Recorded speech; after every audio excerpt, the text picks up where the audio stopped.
Hello and welcome to this week's Swordpoint Stories. In this episode, I'm going to be talking about some of those rules in Swordpoint which you might overlook or forget. Okay, let's start with the turn sequence. Normally, we have the initial phase, shooting phase, the movement phase, and the combat phase. However, the first game turn commences in the remaining moves phase, so we don't have the initial phase and the shooting phase. Evading. Formed units may only evade if charged to the front. Skirmishers, charged from the flank or rear, must take a cohesion test and will evade if passed. If they fail, then they will flee. Remember, cavalry, charged by an elephant, may also evade if they pass their terror test.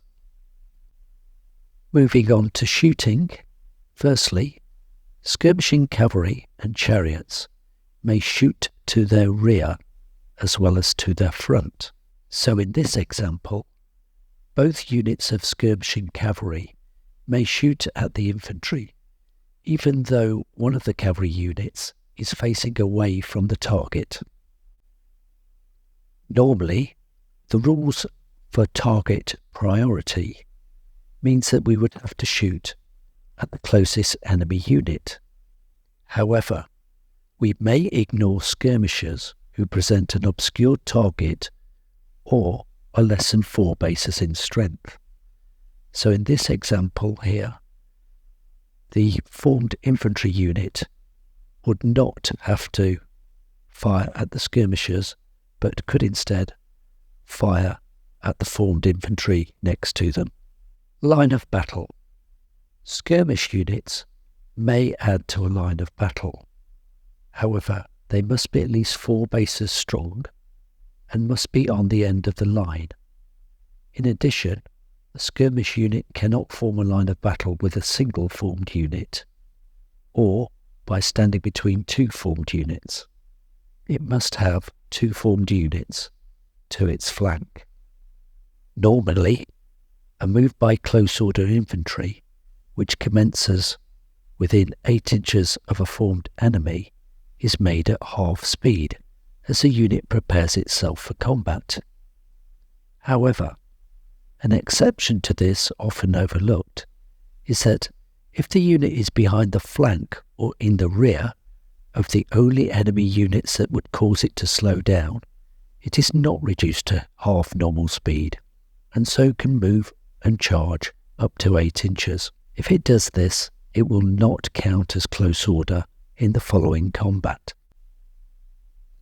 Combat. If units have broken or been destroyed, then other friendly units within 12 inches must take a cohesion test to determine whether they stand their ground. A unit only takes 1 test for broken friends in a turn. Sometimes, a unit may be victorious in combat while a nearby friendly unit is broken.